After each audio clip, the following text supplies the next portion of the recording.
미국의 관세 재인상 압박 속에 조현 외교부 장관이 우리 시각으로 오늘 새벽 워싱턴에서 루비오 국무부 장관과 긴급 회동했습니다. 조 장관은 우리 정부의 대미 투자 의지가 확고하다며 관세 인상 철회를 요청했습니다. 정부가 다주택자 양도세 중과 유예를 예정대로 종료하겠다고 재확인했습니다. 다만 5월 9일까지 계약을 마치면 최대 6개월까지 잔금 일정에 시간을 주는 방안을 내놨습니다. 공천원금 1억 원 수수 혐의를 받는 강선 의원이 어제 경찰에 다시 출석해 11시간 넘게 조사받았습니다. 경찰은 구속영장 신청을 검토하고 있습니다. 일본 북부 지역에 내린 폭설로 30명이 숨지고 300명 넘게 다친 것으로 집계됐습니다. 제설 작업 지원에 자위대까지 투입됐습니다. 시청자 여러분 안녕하십니까? 우리 시각으로 오늘 새벽 미국 워싱턴에서 한미 외교장관 회담이 열렸습니다. 조현 외교부 장관과 루비오 미 국무부 장관이 관세 재인상 방침을 놓고 논의를 이어갔는데요. 조 장관은 대미 투자 합의를 약속대로 이행하겠다며 관세 인상 철회 총력전을 펼친 것으로 알려지고 있습니다. 오늘 굿모닝 MBN은 먼저 국제부 연결해 한미 외교수장의 긴급 회동 소식 짚어보겠습니다. 한효혜 기자, 조현 외교장관이 미국에 도착하자마자 워싱턴 국무부 청사로 향했다는데 논의 어떻게 됐습니까? 네, 조현 외교부 장관은 현지 시각 3일 오후 2시, 우리 시각으로 오늘 새벽 4시에 루비오 미국 국무장관을 만났습니다. 트럼프 미국 대통령이 상호 관세를 25%로 재인상하겠다고 엄포를 놓은 지 일주일여 만입니다.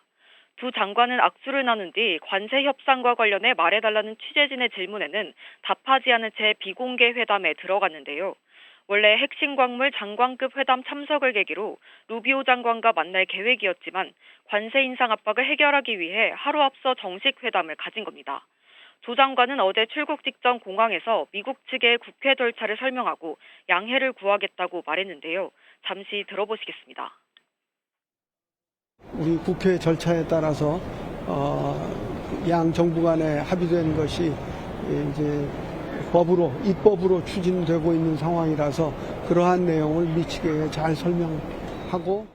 이번 회담에서 조 장관은 트럼프 대통령의 관세 인상 방침을 철회하거나 보류해달라며 설득에 나섰습니다. 통상투토 김정관 산업통상부 장관과 여항구 통상교섭본부장에 이어 이번엔 외교라인까지 나서며 우리 정부는 관세 재인상 저지를 위한 설득에 총력을 기울이고 있는데요. 조 장관은 방미 기간 트럼프 행정부 고위 당국자 등을 만나 추가적인 외교전을 펼칠 계획입니다. 하지만 결정은 트럼프 대통령의 의중에 달려있는 만큼 최종 결론이 나기까지는 더 시간이 필요할 것으로 보입니다. 지금까지 국제부에서 MBN 뉴스 한여입니다. 부동산 투기와의 전쟁. 이재명 대통령이 본인의 이름을 언급하며 사상 첫 승리를 자신했습니다. 이 다주택자를 향해선 버티지 말고 팔라는 최후 통첩과 함께 비판 세력엔 마귀의 최소한의 양심마저 빼앗긴 게 아닌가라고 직격했습니다. 무슨 수든 쓰겠다는 이 대통령의 강경 메시지, 먼저 송주영 기자입니다. 아침 8시쯤 또 부동산 관련 글을 SNS에 올린 이재명 대통령. 망국적 부동산 투기는 무슨 수를 써서라도 반드시 잡겠다며 하루에만 3차례 관련 글을 올렸습니다. 오후에 열린 국무회의에서도 작심 발언을 쏟아냈습니다. 집값과 주가를 같은 선상에 놓고 판단하면 안 된다. 저는 이게 좀 모르면 그런 생각을 할 수도 있는데 최소한 사회의 지도적 입장에 있는 사람들이 그렇게 얘기를 하거나 또는 그런 식으로 선동하는 것은 참 옳지 않다 그런 생각이 듭니다. 주가는 올라도 피해보는 사람이 없지만 집값은 오르면 고통받는 사람이 있다고 강조했습니다. 그런 만큼 정권 교체를 기다려도 소용없는 상황을 만들겠다는 의지도 드러냈습니다. 재경부 장관님, 말씀 도중에 아마라는 표현 2번 하셨거든요. 아마 없습니다. 아마 없습니다. 알겠습니다. 이 대통령은 부동산 투기는 우리 사회 발전을 가로막는 암적인 문제라며 오는 5월 9일 다주택자 양도소득세 중과 유예 조치를 종료하겠다는 입장도 재확인했습니다. MBN 뉴스 송주영입니다. 5월 9일까지 계약만 하면 되는 건지 아니면 잔금이 7월로 늦춰지는 건지 기준을 놓고 혼란이 일었는데 일단 세부 기준이 나왔습니다. 강남 3구와 용산은 계약 후 3개월, 나머지 규제 지역은 6개월까지 잔금을 치르면 5월 9일이 지나도 봐주겠다는 겁니다. 세입자가 있어서 집을 팔 수 없는 경우에도 대안을 검토합니다. 배준우 기자입니다. 서울 전역과 경기 12곳 등 토지거래 허가구역에서 아파트를 팔 땐 먼저 20일 정도 걸리는 지자체 허가를 받아야 합니다. 허가가 나오면 정식 계약을 하게 되는데 잔금까지 통상 2달 정도 잡는 걸 감안하면 모두 합쳐 80일 이상 걸립니다. 5월 9일까지 90여일이 남은 만큼 당장 금매로 내놔도 일정은 빡빡합니다. 계약분에 대해서는 무조건 봐주겠다. 이렇게 정도 나오면 물건 나오는 양이 좀 많을 수가 있다. 이 대통령도 국무회의에서 논의해보겠다며 문제를 지적했고 정부가 구체적인 안을 공개했습니다. 5월 9일까지 계약을 했다면 잔금을 일정 기간 뒤에 해도 중과를 유예해주겠다는 겁니다.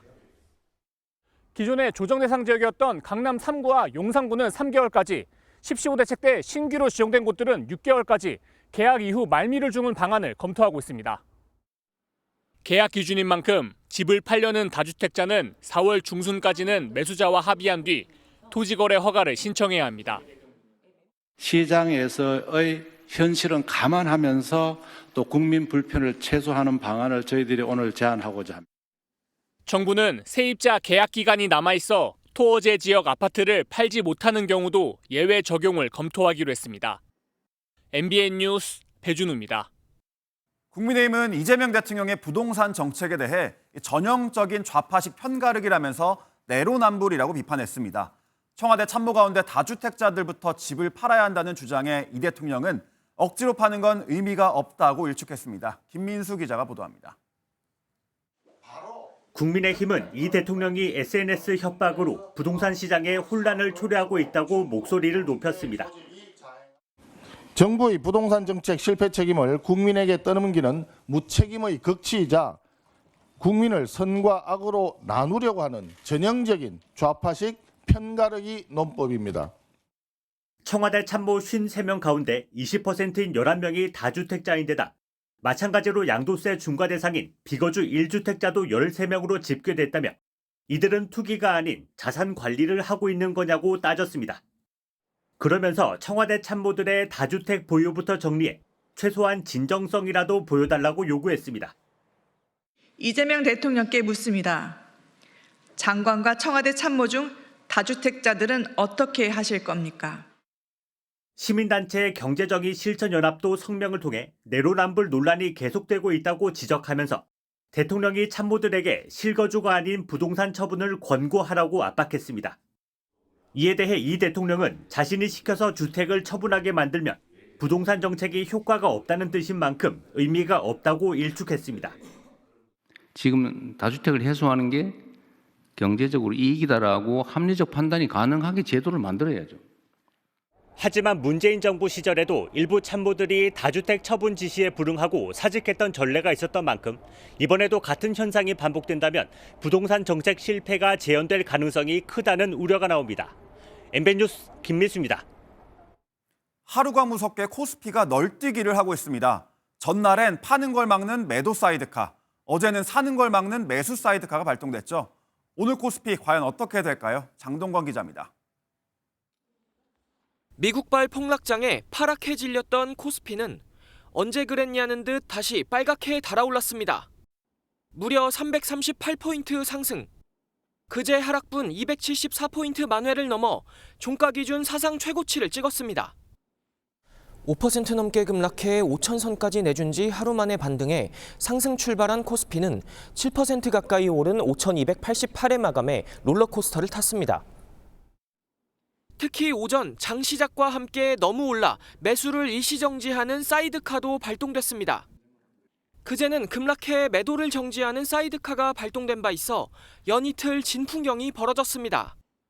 삼성전자는 11% 넘게 뛰어 16만 전자로, SK하이닉스는 9% 넘게 올라 90만 닉스로 회복하는 등 시가총액 상위 종목들은 줄줄이 올랐습니다.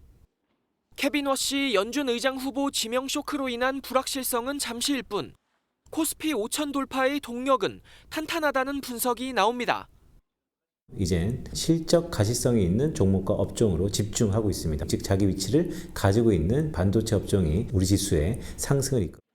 코스피가 가파르게 요동치는 가운데 글로벌 투자은행인 JP모건은 강세장에서의 코스피 상단 전망치를 6,000에서 7,500으로 올렸습니다. 워시발 후폭풍이 진정되자 원달러 환율은 20원 가까이 하락한 1,445원에 주간 거래를 마쳤습니다. MBN 뉴스 장동건입니다. 이번 널뛰기장은 코스피가 아니라 마치 코인판 같다는 얘기도 나오죠. 일단은 개인 투자자인 개미들이 웃고 있는데요.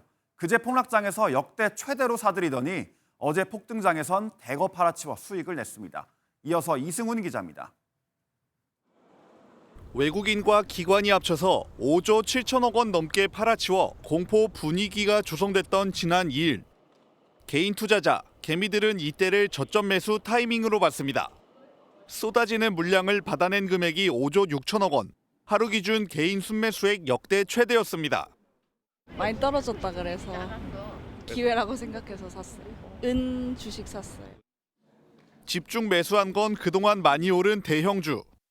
삼성전자와 SK하이닉스 두 종목만 3조 2,200억 원어치를 사들였고 현대차와 삼성 SDI, SK스퀘어도 각각 1,000억 원 넘게 매수했습니다. 삼성전자를 넣었는데 오늘 50만 원 플러스 수익이 됐어요. 122주. 폭락 하루 만에 코스피가 다시 회복하자 개미는 2조 9천억 원을 팔며 차익 실현에 나섰습니다. 반대로 지난 2일 팔아치웠던 외국인과 기관은 각각 7천억 원과 2조 1,600억 원 순매수에 나섰습니다. 좀 이렇게 비중 조절을 하는 매매 형태는 저는 괜찮다고 생각하고요. 다만 이런 과정에서는 이제 과도한 레버리지나 변동성을 오히려 좀 키우는 투자는 지양을 하는 게. 앞으로는 증시가 요동칠 때마다 개미들의 눈치 싸움은 치열하게 전개될 전망입니다. MBN 뉴스 이승훈입니다. 지난해 부결됐던 정청래 더불어민주당 대표의 핵심 공약이죠. 1인 1표제 당헌 개정안이 어제 결국 통과됐습니다. 시험대에 올랐던 정 대표 한숨 돌리게 됐죠. 조국혁신당과의 합당 논의는 어떻게 될까요? 김태형 기자입니다. 민주당은 어제 1인 1표제 당헌 개정안이 60%가 넘는 찬성률로 가결됐다고 밝혔습니다. 개정안은 당내 선거에서 대의원이 권리당원보다 많게는 20배 정도 차이가 나는 표 가치를 1대1로 동등하게 조정하는 내용입니다. 정청래 대표가 당원 주권주의를 실현하겠다며 내세운 핵심 공약이었지만 지난해 12월 한 차례 부결된 바 있습니다. 권리당원 지지세가 강한 정 대표의 연임을 위한 포석이란 비판에도 정 대표는 1인 1표제를 다시 추진해 결국 가결까지 이뤄낸 겁니다. 1인 1표가 시행됨으로써 가장 직접적인 효과는 당내의 계파가 해체될 것이다라고 저는 예상합니다. 이번 개정안 가결로 내부 반발이 극심한 조국혁신당과의 합당 문제도 정 대표가 본격적으로 추진할 동력을 얻었다는 분석이 나옵니다. 정 대표는 합당에 반대한 이현주, 황명선, 강득구 최고위원과 일일이 식사를 한 데 이어 내일은 초선 의원들 의견을 수렴한다는 계획입니다. 하지만 반대 기류는 여전히 만만치 않습니다. 논의를 토대로 한 최종 결정은 지방선거 이후에 내려야 합니다. 극렬한 반대에도 합당까지 이뤄진다면 정청래 대표 체제가 보다 공고해질 수 있다는 관측이 나옵니다. MBN 뉴스 김태형입니다. 그제 국민의힘 의원총회에서 정면 충돌했던 정성국 의원과 조광한 최고위원의 갈등이 장외로까지 번졌습니다. 한동훈 전 대표 제명 이후 어수선한 당내 분위기가 더욱 수렁 속으로 빠져드는 모습인데요. 노하린 기자의 보도입니다. 발단은 정성국 국민의힘 의원이 그제 의원총회에서 조광한 최고위원을 향해 의원이 아니면서 의총장에 있다고 문제 삼은 것이었습니다. 차분하고 참 이성적으로 또는 예의 있게 충분히 해도 될 그 의사 표시를 일어서서 굉장히 고압적으로 했어요. 이에 조 최고위원은 자신의 SNS를 통해 당시 정 의원에게 나가서 이야기 좀 하자고 했더니 정 의원이 눈을 부라리면서 어디서 감히 의원에게라고 반말을 했다고 전했습니다. 그러자 정 의원은 조 최고위원이 피해자 코스프레를 하고 있다며 정면 반박했습니다.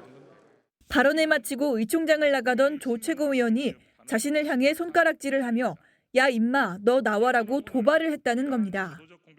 조 최고위원은 야 임마라는 표현을 사용하지 않았다고 다시 반박했고 정 의원 역시 조 최고위원이 주장한 말들을 한 적이 없다며 진실게임을 벌였습니다. 여기에 원외 당협위원장들이 정 의원의 사퇴를 요구하고 나서면서 의총장에서 이어진 장외 갈등에 더욱 불을 붙였습니다. 이들은 정 의원이 사퇴하지 않으면 윤리위 징계 회부도 검토하겠다고 목소리를 높였습니다. 동지를 짓밟고 당의 단합을 저해한 정성국 의원은 더 이상 우리 당의 이름으로 의정 활동을 할 자격이 없습니다. 당 지도부는 의총에 원외 인사도 참석해 발언한 관례가 있다며 정 의원의 오해로 빚어진 일이라며 진화에 나섰습니다. 이런 가운데 장동혁 대표가 오늘 교섭단체 대표연설에서 당내 통합과 외연 확장과 관련해 어떤 메시지를 내놓을지 주목됩니다. MBN 뉴스 노하린입니다. 오늘은 새해 첫 절기이자 봄의 시작을 알리는 입춘입니다. 오늘과 내일 이틀 동안 강추위는 물러나고 포근한 날씨를 보이겠는데요. 하지만 오래 가지는 못하겠습니다. 모레 금요일부터는 다시 한파가 예보됐습니다. 날씨 소식 박규원 기자입니다. 2주 넘게 이어졌던 긴 한파가 드디어 끝났습니다. 오늘 절기상 봄의 시작을 알리는 입춘을 맞아 강추위가 한층 누그러졌습니다. 오늘 아침 서울 기온은 영상 1도까지 올랐고 부산은 영상 2도를 기록하고 있습니다. 오늘 낮 기온은 서울 7도, 부산 12도까지 올라 3월 초중순에 해당하는 포근한 날씨가 찾아오겠습니다. 내일까지는 평년으로 또는 따뜻한 날이 이어지다가 모레 금요일부터는 날씨가 또다시 급변할 전망입니다. 북쪽에서 강한 한기가 내려오면서 서울 아침 기온은 다시 영하 10도 안팎까지 떨어질 것으로 보입니다. 내일까지 기온이 올라 평년보다 높겠으나 내일 밤부터 북쪽에서 내려오는 찬 공기의 영향으로 모레 아침 기온은 내일보다 5에서 10도가량 낮아져 다시 추워지겠습니다. 강추위가 한풀 꺾인 가운데 강원 영동과 영남 지역엔 여전히 건조특보가 발효된 상태입니다. 기상청은 당분간 강한 바람이 불고 대기도 건조해 작은 불도 크게 번질 수 있다며 산불이 발생하지 않도록 유의해달라고 당부했습니다. MBN 뉴스 박규원입니다. 오늘은 어떤 이슈가 기다리고 있을까요? 굿모닝 MBN이 엄선한 투데이 라인업을 통해 오늘의 주요 일정과 현안을 함께 살펴보겠습니다. 청년 일자리와 지방 투자, 우리 경제에 중요한 역할을 하죠. 이재명 대통령이 오늘 오후 2시 청와대에서 청년 일자리와 지방 투자 확대를 위한 기업 간담회를 엽니다. 이 자리엔 삼성과 SK, 현대차, LG 등 국내 10대 그룹 대표들이 참석할 예정입니다. 어제 한병도 더불어민주당 원내대표에 이어 오늘은 장동혁 국민의힘 대표가 교섭단체 대표 연설에 나섭니다. 연설 이후엔 자신의 거취와 관련된 입장을 내놓을 것으로 보이는데 재신임 투표를 실시할지 관심이 쏠립니다. 계엄 선포 계획을 미리 알고도 국회에 알리지 않은 혐의로 기소된 조태용 전 국가정보원장의 첫 정식 재판이 오늘 시작됩니다. 조 전 원장 측은 앞서 특검이 제기한 공소 사실을 모두 부인했습니다. 올해 자동차세를 연초에 한 번에 내면 세금을 깎아주는 연납 신청 기한이 오늘 마감됩니다. 1년치를 미리 납부하면 세금의 5%를 할인받을 수 있는데요. 자동차세를 연납하려는 분들은 잊지 말고 꼭 챙기시기 바랍니다. 지금까지 투데이 라인업이었습니다. 공천원금 1억 원을 수수한 혐의를 받는 강선우 무소속 의원이 어제 경찰에 두 번째로 출석해 11시간 넘는 조사를 받고 귀가했습니다. 경찰은 강 의원을 상대로 구속영장 신청을 검토하고 있습니다. 강서영 기자의 보도입니다. 강선우 무소속 의원이 굳은 표정으로 서울경찰청 광역수사단 청사를 빠져나옵니다. 지난달 20일 첫 조사 이후 어제 두 번째로 경찰에 출석한 강 의원은 11시간 넘는 고강도 조사를 받았습니다. 강 의원은 국민께 사과한다고 밝혔지만 불체포 특권을 포기할 의향이 있느냐는 취재진 질문엔 답변하지 않았습니다. 성실하게 그리고 충실하게 임했습니다. 국민 여러분께 심려를 끼쳐드린 점 다시 한번 고개 숙여 사죄드립니다. 죄송합니다. 강 의원은 지난 2022년 지방선거를 앞두고 김경 당시 서울시 의원으로부터 1억 원을 수수한 혐의를 받고 있습니다. 강 의원은 쇼핑백에 금품이 있는 줄 몰랐다며 혐의를 부인하지만 전 보좌관 남 씨와 김 전 시의원은 강 의원이 1억 원을 전세 자금으로 썼다는 취지로 진술한 것으로 파악됐습니다.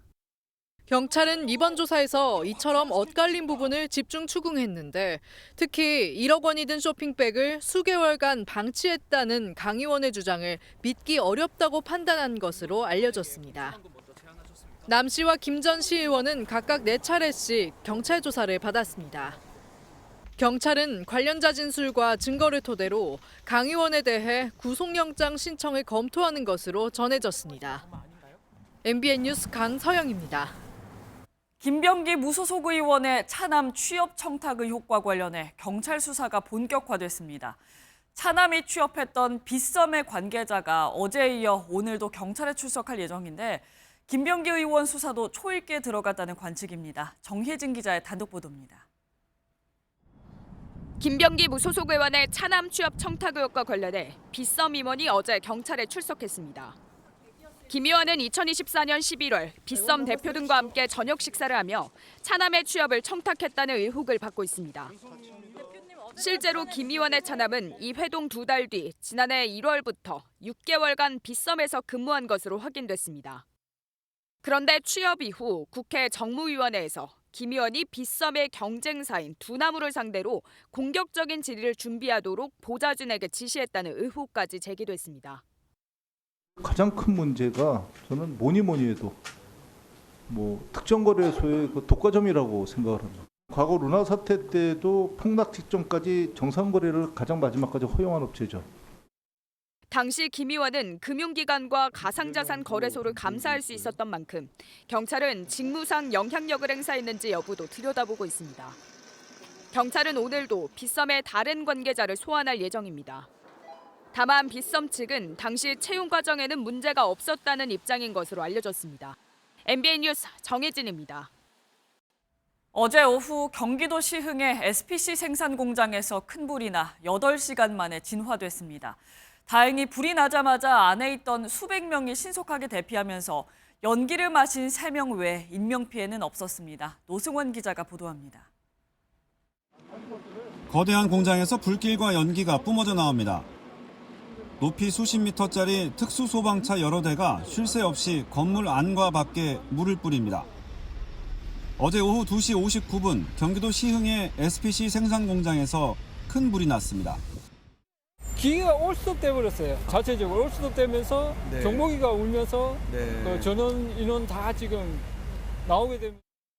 공장에는 건물 7동이 있는데 불이 나면서 안에 있던 수백 명이 옷도 제대로 챙겨 입지 못하고 밖으로 뛰어나왔습니다. 다행히 불이 난 식빵 생산동에서 불이 더 이상 번지지 않았고 연기를 마신 3명 외에는 다른 인명피해는 없었습니다. 저녁 6시쯤 큰 불길은 잡혔지만 건물 안에 식빵 재료와 설비가 많아 소방은 내부 진화에 애를 먹었습니다. 소방과 경찰은 현장이 수습되는 대로 공장 관계자 등을 상대로 정확한 화재 원인을 조사할 예정입니다. MBN 뉴스 노승환입니다. 광주에서 여성 홀로 있는 옷 수선집에 강도가 들어와 손발을 꽁꽁 묶고 돈을 훔쳐 달아났습니다.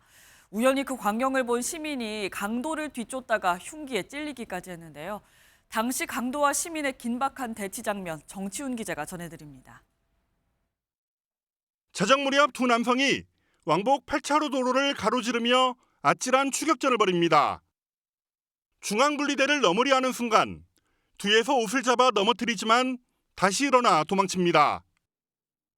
500m나 도망쳐 힘이 빠졌는지 걷기 시작하는데 헬멧을 쓰고 오른손엔 흉기가 들려 있습니다.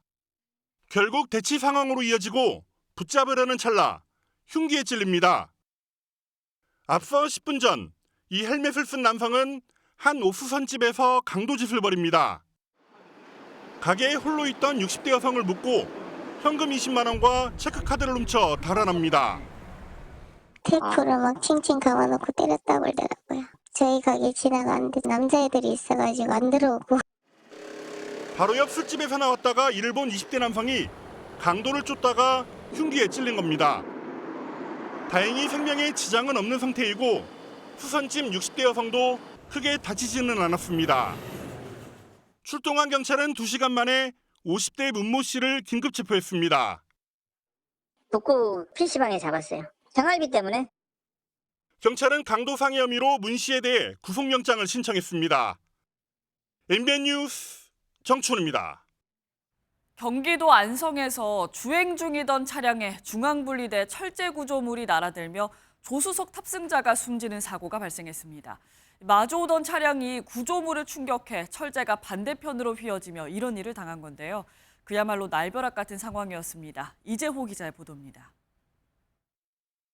흰색 SUV 앞 유리가 무언가에 강하게 충격받은 듯 거미줄 모양으로 산산조각 나 있습니다.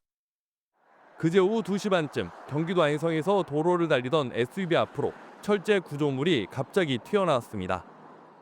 문 같은 거 밑에도 뭐가 날와서 팍팍팍 그러는 것 같더라고요. 눈부심 현상을 방지하기 위한 철제 방염망이 보시는 것처럼 끊어져 있는데요. 대형 화물차가 이쪽으로 우회전을 하면서 충격한 것으로 경찰은 보고 있습니다. 우회전하던 화물차가 뒷부분으로 방염망을 충격했고 휘어진 철제가 반대편 차선으로 넘어가 마주오던 차량과 부딪힌 것으로 조사됐습니다. 차가 크니까 못 꺾으니까 후진했다가 이렇게 하는 과정 중에 이게 방향을 쳐버린 거예요. 이 사고로 SUV 조수석에 타고 있던 50대 여성이 숨졌습니다. 경찰은 화물차 운전자 등을 상대로 정확한 사고 경위를 조사하고 있습니다. MBN 뉴스 이조입니다. 서울의 한 구의원이 딥페이크 방식으로 합성된 신체 사진으로 금품 협박을 받은 것으로 MBN 취재 결과 확인됐습니다. 1년여 전 비슷한 피해가 다수 발생했지만 범인을 특정하지 못해 수사가 중지됐었는데 또다시 범행이 이뤄진 겁니다. 장덕진 기자가 단독 보도합니다.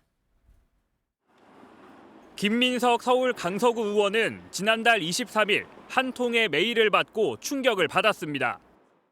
일면식도 없는 여성과 함께 숙박업소에서 나체로 누워있는 사진이 첨부돼 있었던 겁니다. 메일에는 문제를 해결하려면 바로 연락하라. 돈이 필요하니 7,200여만 원 상당의 암호화폐를 달라는 협박 내용도 담겨 있었습니다. 그런 이 숙박업소를 저는 간 적이 전혀 없습니다. 엄청 황당했습니다. 무엇보다 저는 사진의 출처가 정말 궁금하고 딥페이크로 만들어진 사진이라는 점을 파악한 김구 의원은 경찰에 신고했는데 문제는 이 같은 피해가 처음이 아니라는 점입니다. 지난 2024년부터 서울과 인천, 부산 등 전국 각지에서 구의원 수십 명이 이 같은 딥페이크 기술을 활용한 사진에 협박을 당한 바 있습니다. 하지만 경찰은 범인을 특정하지 못했고 수사를 중지했는데 또다시 피해가 발생했습니다. 좀 사회적으로 큰 사건인데 정지로 그냥 끝냈다는 게 좀 저는 이해가 안 되더라고요. 너무 아쉽고 저는 이게 수사 의지가 과연 있는지 좀 저는 의문입니다. 공직선거법상 당선을 방해할 목적으로 딥페이크 영상 등을 이용해 허위 사실을 공표하면 7년 이하 징역이나 벌금에 처하게 됩니다. 경찰이 수사에 착수한 가운데 피해 사례가 더 나올 수 있다는 우려도 나옵니다. MBN 뉴스 장덕진입니다.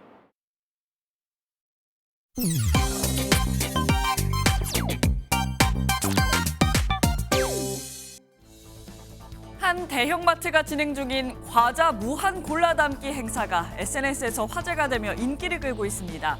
25,000원을 내고 지정된 박스에 과자를 담아가는 방식의 이벤트. 100봉지를 넘어 150봉지까지 담기에 성공했다는 후기가 올라오며 마치 도전 과제처럼 번지고 있습니다. SNS와 유튜브에선 바닥부터 쌓아 올리기, 무거운 과자 먼저 담기, 끈 활용하기 등 다양한 공략법도 등장했는데요.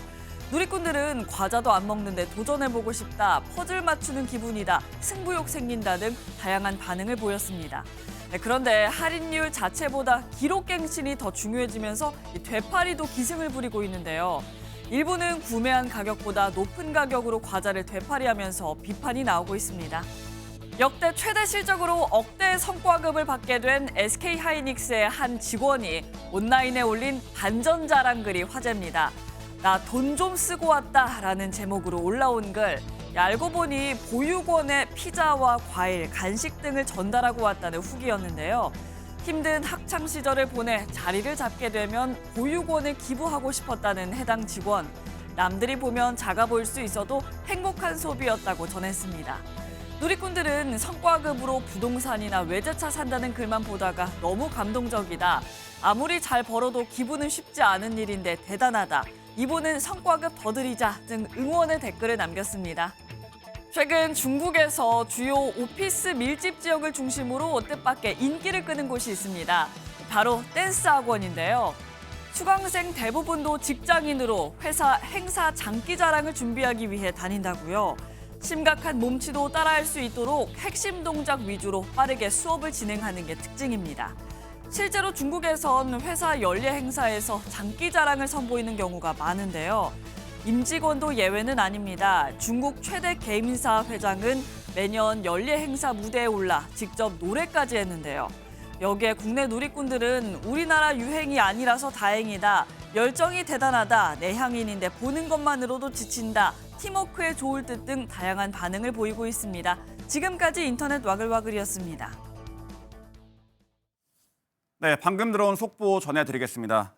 한미 외교장관이 북한의 완전한 비핵화 의지를 재확인했다는 속보가 지금 들어와 있습니다. 다시 한번 전해드리겠습니다. 한미 외교장관이 북한의 완전한 비핵화 의지를 재확인했다는 속보가 들어왔습니다. 날씨가 풀린 우리나라와는 달리 지금 일본에는 기록적인 폭설이 쏟아지고 있는데요. 40년 만의 폭설에 지금까지 최소 30명이 숨진 것으로 집계됐습니다. 하루 적설량만 183cm인데 웬만한 성인 남성보다 높게 쌓인 거죠. 치워도 끝없는 눈에 자위대까지 긴급 투입됐습니다. 이교욱 기자가 보도합니다. 자신의 키보다 2배는 쌓인 눈 사이로 한 아이가 등굣길에 나섭니다. 내린 눈은 신호등까지 집어삼켰습니다. 일본 북부 지역을 중심으로 지난달 21일부터 2주 넘게 폭설이 이어지고 있습니다. 아오모리현에서는 하루 만에 40년 만에 최대인 183cm의 눈이 내렸고 니가타현은 누적 적설량이 333cm를 기록했습니다. 총 대신 눈삽을 든 자위대가 제설 작업에 급파되기도 했습니다.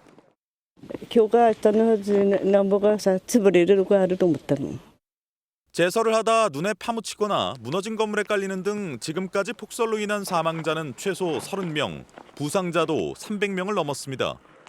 특히 70대 이상 고령자들의 피해가 커 당국은 혼자 눈을 치우지 말고 가족과 이웃에게 꼭 알리라고 당부했습니다.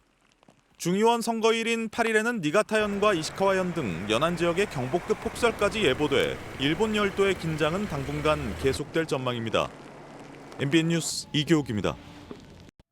지난해 중국 배추 공장에서 담배를 피우고 침을 뱉는 모습이 공개되면서 큰 논란이 일었던 사건 기억하시죠? 중국 당국이 해당 업체에 중징계를 내렸습니다. 논란 4개월 만입니다. 이한나 기자입니다.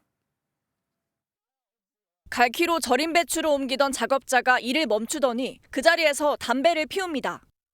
심지어 배추 무더기 근처에 침을 뱉고 발로 쓱쓱 문지르기까지 합니다.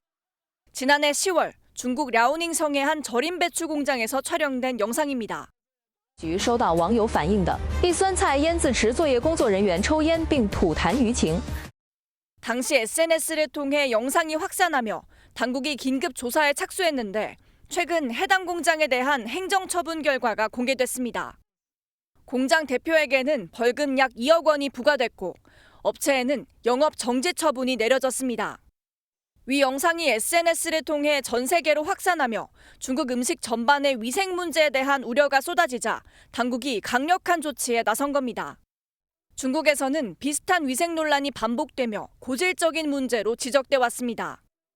지난 2021년에는 김치 공장에서 상의를 벗은 채 배추를 절이는 모습이, 2023년에는 맥주 원료 보관 창고에서 소변을 보는 모습이 폭로됐고, 지난해에는 밀크티 가게에서 재료통에 슬리퍼를 집어넣는 영상이 공개돼 공분을 사기도 했습니다. MBN 뉴스 이한나입니다. 최근 지방 공장을 돌며 민생 행보를 이어가는 김정은 북한 국무위원장이 이번엔 유제품 생산 농장을 찾았습니다.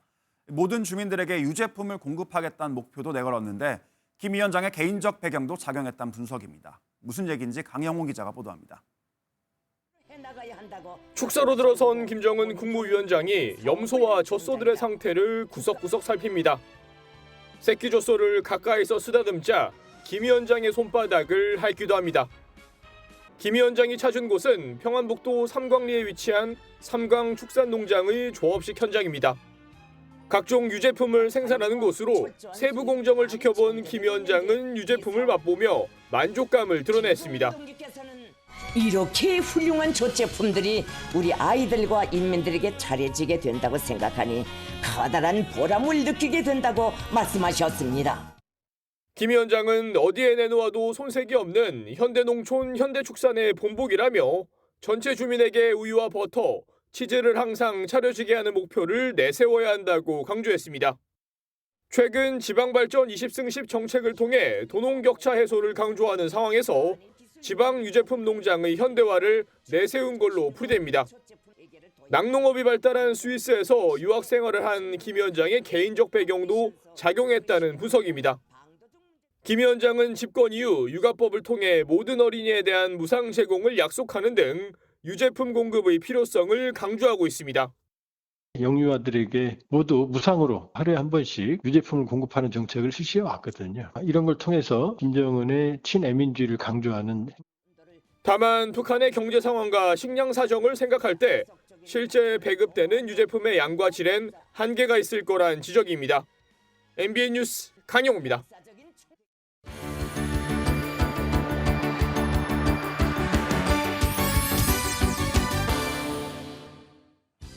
굿모닝 월드입니다. 같은 하늘 아래 달만 4개가 떠 있다면 어떨까요? 심지어 낮엔 태양도 4개였다는데요. 보고도 믿기 어려운 신비한 자연현상 확인해 보시죠. 이게 무슨 일이죠? 하늘에 달이 4개나 떴습니다. 러시아 상트페테르부르크에서 가짜 달이라고도 불리는 파라셀레네 현상이 목격됐습니다. 얼마 전엔 알래스카에서 태양이 4개로 보이기도 했는데요. 이런 현상은 대기 중에 얼음 결정에 빛이 반사되고 굴절되면서 생기는 착시라고 합니다. 불과 한 세기 전만 해도 불길한 징조로 여겨졌을 만큼 드물었지만 이렇게 또렷하게 4개나 보이는 건 정말 희귀한 일입니다. 극한의 추위와 높은 습도 등 기상 조건이 완벽히 맞아떨어지며 만들어진 장관. 자연이 선사한 혹한의 선물 같네요. 우리나라에선 절기 입춘으로 봄의 시작을 알리지만 미국과 캐나다에선 매년 2월 2일 봄이 언제 올지 점쳐본다고 합니다. 올해는 특별히 두 동물을 이용해 점을 쳤다는데요. 결과가 어떻게 나왔을까요? 봄이 언제 올지를 점치는 그라운드 호그데이. 이달은 다람쥐과 동물인 그라운드 호그가 굴에서 나와 자신의 그림자를 보는지가 관건입니다. 그림자를 보고 다시 들어가면 겨울이 6주 더 이어지고 그렇지 않으면 이른 봄이 찾아온다고 믿는 거죠. 올해는 특히 매서운 추위와 잦은 눈 때문일까요? 겨울이 좀 더 이어진다는 예측에 야유가 쏟아집니다. 6 more weeks of winter abound. 그런데 뉴욕 허드슨밸리에선 색다른 도전장이 등장했습니다. 이번엔 암탉 한 마리가 주인공인데요. 알을 낳으며 봄이 빨리 올 것으로 예측하자 사람들의 환호가 쏟아졌습니다. 과연 올해는 어느 동물의 예언이 들어맞게 될까요? 예기치 못한 사고가 났을 때 침착하고 신속하게 대응하는 게 무엇보다 중요하죠. 이번에 소개해드릴 이야기도 그런 태도의 중요성을 다시 한번 깨닫게 합니다. 지붕이 전소한 미국 뉴햄프셔주의 한 건물. 소방관들이 연기를 향해 연신 물을 뿌리지만 앞부분을 제외하곤 형체를 알아보기 어려울 정도입니다. 현지 시각 2일 정신건강센터 건물에서 가스 폭발로 큰 화재가 발생했습니다. 구조에 나선 소방관 3명이 잔해에 깔려 병원으로 이송됐지만 건물 안에 있던 40여 명은 신속히 대피해 모두 무사했습니다. 소방국장은 건물 안에 있던 사람들의 침착한 대응이 수많은 생명을 구했다고 전했는데요. 주민들과 소방관들이 한마음으로 힘을 모아 더 큰 참사를 막아냈습니다. 지금까지 굿모닝 월드였습니다.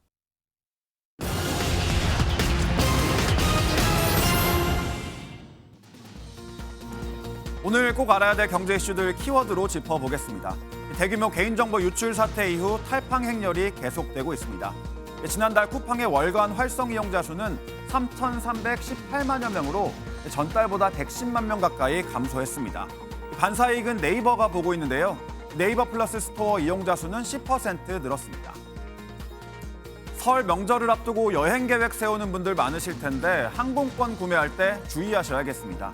지난 3년간 설 연휴를 전후한 1, 2월 소비자원에 접수된 항공권, 택배, 건강식품 분야 피해 구제 사건은 1,600건에 달합니다. 거래 피해는 소비자24 앱이나 홈페이지 등을 통해 구제를 신청할 수 있습니다. 은값이 폭락하면서 은에 간접 투자하는 실버뱅킹 잔액이 눈에 띄게 줄고 있습니다. 신한은행에서 판매하는 실버뱅킹 잔액은 지난달 말 4,400억 원에서 지난 2일 3,300억 원으로 26%나 떨어졌습니다. 지금까지 굿모닝 경제였습니다.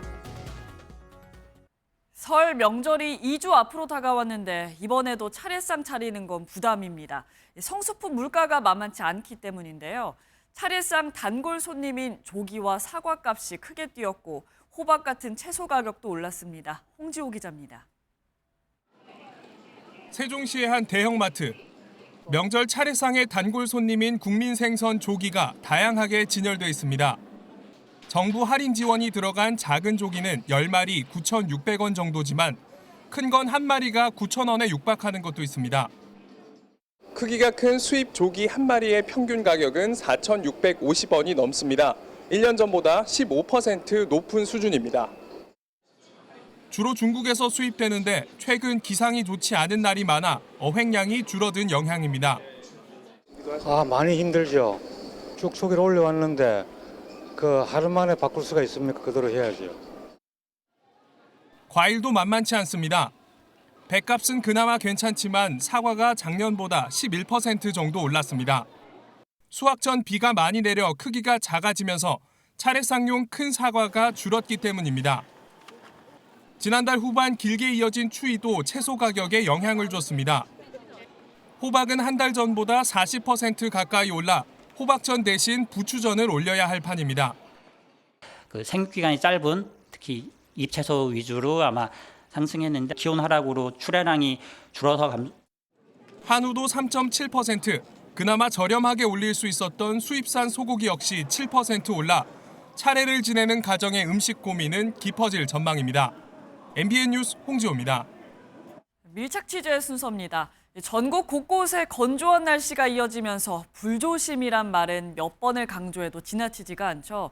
설 명절을 앞두고 북적이는 전통시장은 작은 부주의가 큰 피해로 이어질 수가 있어 사전 점검이 무엇보다 중요한데요. 안병수 기자가 현장을 밀착 취재했습니다. 전통시장 골목을 살수차가 힘겹게 지나갑니다. 시장 안쪽에서 불이 났다고 가정한 소방훈련인데 가뜩이나 좁은 길에 좌판까지 깔려 있어 금세 멈출 수밖에 없습니다. 훈련 지점까지 불과 100m, 일반 걸음보다 느린 속도로 10분 만에 도달했는데 실제 화재였다면 초기 대응에 큰 차질이 생길 수밖에 없습니다. 시장 점포 안에서 화재가 날 가능성도 살펴봤습니다. 낡은 전열기구가 그대로 사용되고 있고 의무적으로 설치해야 하는 화재 경보기는 찾아볼 수도 없습니다. 감지기가 설치가 돼 있어야 되는데 없네요. 저기 배터리를 못 구해가지고. 비치된 소화기도 사용 기한을 이미 넘겨 허술하게 관리되고 있습니다. 내구연은 지난 소화기예요. 내구연은 10년인데. 화재 위험 요소는 외부에도 있습니다. 유동인구가 많아 누군가 무심코 이 담배꽁초를 버리는 등 부주의도 화재의 주요 원인입니다. 지나가다가 흡연을 하고 잘 꺼야 되는데 툭 던진 게 우리 원다로에 올라간 적도 있었어요. 그러니까 연기가 나가지고 화재 날 뻔했었어요. 전통시장의 크고 작은 화재는 최근 증가 추세로 재산 피해도 건당 4천여만 원에 달합니다. 2년 전 충남 서천시장은 화재 발생 2시간 만에 점포 200여 곳이 완전히 불에 타 대형 피해로 이어지기도 했습니다. 전통시장의 경우 여러 점포가 밀집해 있어 화재가 발생하면 대형 화재로 이어질 가능성이 큽니다. 정기 점검과 상인 대상의 안전 교육 그리고 야간 모니터링 체계 구축이 필요하다고. 이용객이 급증하는 설 명절을 앞두고 각 지자체가 전통시장 점검에 나섰지만 화재 위험을 줄이기 위해서는 상인과 이용객 모두의 안전의식이 중요해 보입니다. 밀착 취재 안병수입니다. 오늘은 봄의 시작을 알리는 절기 입춘입니다. 절기에 걸맞게 오늘 큰 추위 없이 비교적 포근하겠습니다. 아침 기온도 현재 영상권으로 올라섰고요. 낮 기온은 7도 안팎까지 오르겠습니다. 다만 바람을 타고 먼지가 날아들고 있습니다. 오늘 중서부 지방을 중심으로는 초미세먼지 농도 나쁨 수준 보이겠고 내일은 서쪽 더 많은 지역의 공기가 탁하겠습니다. 날은 여전히 건조합니다. 동해안에 따라서는 건조 경보가 내려져 있는데요. 바람도 강하게 불겠습니다. 불씨 관리 잘 해주셔야겠습니다. 오늘 전국 하늘 흐리겠고 경기 북부와 강원 북부에는 빗방울이 떨어지겠습니다. 이 시각 현재 기온을 보면 서울이 0.9도, 춘천이 영하 6.5도, 부산 1.7도를 가리키고 있고 한낮에는 서울이 7도, 광주 11도, 부산 12도로 어제보다 2에서 4도가량 높겠습니다.